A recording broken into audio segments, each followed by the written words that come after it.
Hello, Seiiti Arata. Months after you lose someone, maybe you still see things around you wish you could share with them. Or you look at a chair where they used to sit and you think of them. Or you eat a certain food and then you think that they might enjoy the taste of it. Only time alone does not heal. The sharp pain is mostly gone, but now there is something else that is harder to explain. It is a quiet emptiness that appears at the same times every day, like it has its own schedule in the morning, during dinner, in a Sunday afternoon. That emptiness is not the final stage of sadness. It is an expectation. Your brain built a routine around the person who left. And that expectation is the exact reason your emptiness shows up at the same times every day. And once you understand this, you can change it. The emptiness that you feel after a loss is not random. It shows up at the same times every day because your brain still expects that person to be there. Pay attention to when the emptiness hits you. It is not random. It happens at a certain time of the day or during an activity. Maybe it is the first 5 minutes after you wake up, or you forget for a moment that they're gone. Maybe it is dinner, when there was a conversation, or Sunday afternoon. There used to be a routine, but now it's empty. If you lost a partner, it might be the moment that you get home, or if your kids moved out, it might be the time you enter their empty room. If you lost somebody you loved, it could be Monday morning. And at those exact moments, your brain is expecting a response, but that response is not coming. And you might believe that this is sadness. You sit there, you wait for that sadness to pass, but then months go by, your brain keeps expecting. And it's not getting a response. It drains your energy. You feel like you're failing to move on. That's what you call emptiness. You cannot reason with the emptiness because your brain built hundreds of different routines, daily routines around that person, and it keeps expecting something to be there. Why does it last so long? It all comes down to how your brain builds routines. Someone is a constant presence in your life. Your brain builds hundreds of small routines around them. Your morning includes the sound of them making coffee. Your evening follows a pattern built around the presence of that person. The sense of who you are is defined by the role of that person in your life. You used to be a partner, a parent in a busy household, a colleague, a close friend. So when that person leaves, those routines, they don't disappear. You still do those activities automatically. Your brain expects to see them. You make plans as if they are still around. And every time your brain expects them and they're not there, it registers a gap. One more expectation with no response. And this happens dozens of times a day. You don't notice most of them. You only notice how tired and empty you feel at the end of the day. And this is why the emptiness feels different from grief that you felt in the beginning. The early grief was a sharp, loud pain demanding your attention. But the emptiness that you feel now is more quiet. Your brain keeps expecting, keeps reaching, and keeps getting nothing back. You cannot see logic to stop an automatic routine.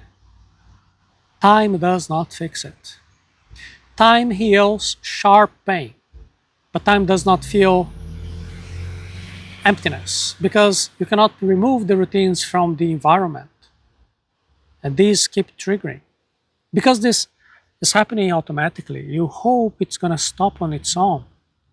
People say that time heals all wounds. The sharp pain you might be right. The shock fades. The crying becomes less frequent. But the emptiness, that is a different problem. Think about it this way. You drive through the same route to go to work for many years. One day the road closes, but you still want to use that road. You know the road is closed, but your hands still drive your wheel to that direction. The routine is still there. So time alone does not remove the routines. Time only weakens them slowly and passively. But the trigger is still there. And after you lose somebody, the expectation of that triggering still happens. You look at the same chair, the empty side of the bed, and you keep getting the expectation because your daily life was built around that person. This is why it can be 1 year going by and you still feel empty at the same moments every day. You still feel empty a year later. That doesn't mean you grieve incorrectly. What's remaining here is an expectation that keeps firing because nothing has taken its place. An expectation doesn't stop because time passes. It stops when something else takes its place. Staying busy only hides the emptiness temporarily.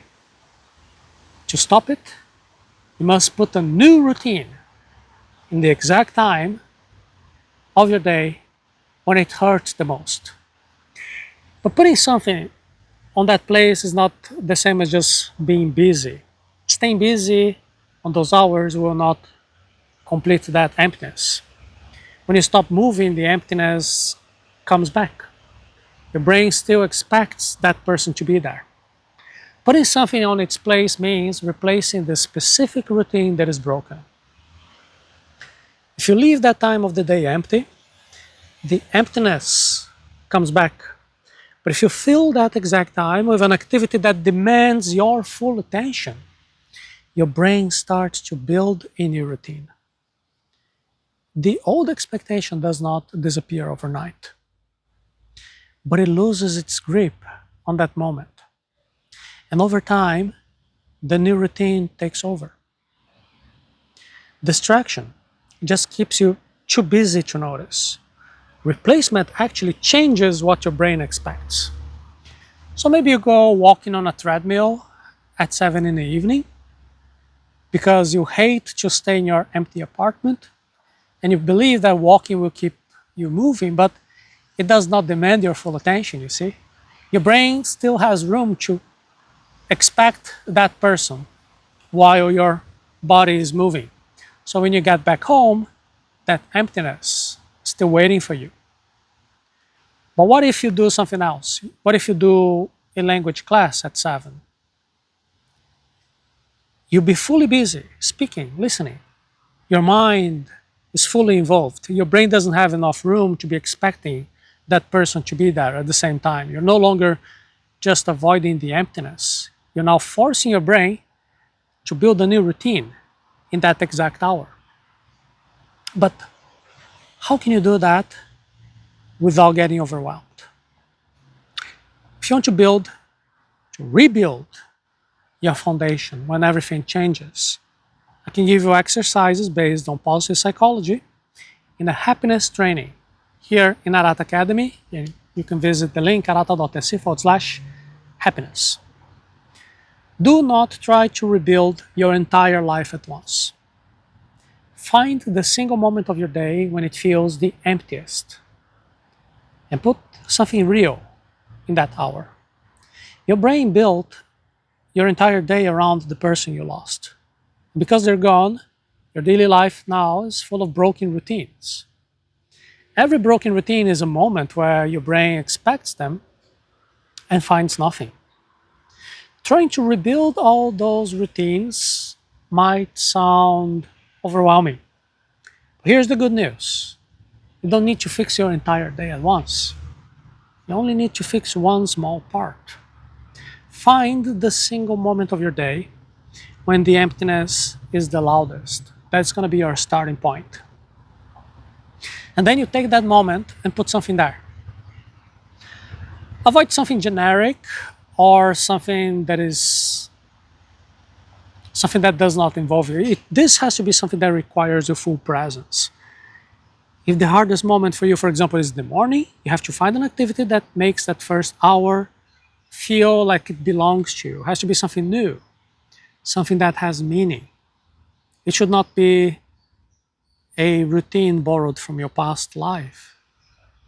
If the hardest moment is in the evening, you have to schedule a recurring event, maybe a video call with a friend of yours. It has to be something that has a structure that your brain can follow. Now, you're not replacing the person. You take the time of the day when your brain is expecting that person who's gone, and then you put something real there. This is based on neuroplasticity, the brain's ability to physically rewire itself. The old expectation will still show up for a while because your brain expected that person for many years. But every time you do the new activity, you are forcing your brain to build a new neural pathway. Then that expectation gets weaker. This is happening not because you forgot the person, that's not the point, but it happens because your brain found something else to hold on to that particular hour. And that's how the emptiness fades. It doesn't fade because time passed, it fades because you built a new routine. The person you lost will always hold a permanent place in your heart. You're not replacing them. You're just giving yourself permission to fill those empty hours with life again. That's the point. So when someone leaves your life, they take the structure of your entire day with them. The emptiness that you feel months later, it's not just sadness. Your brain is still expecting them to be there. You cannot just wait for this to stop. You cannot reason about it. You have to put something real on that place. Find the exact time of the day when the emptiness is the loudest. Fill it with activities that demand your full attention. And when the new routine takes hold, the old expectation fades. And it fades not because you forgot them, but because now you're taking care of yourself. If you want to learn how positive psychology can help you to rebuild your entire foundation with meaning, I invite you to visit the link arata.se/happiness.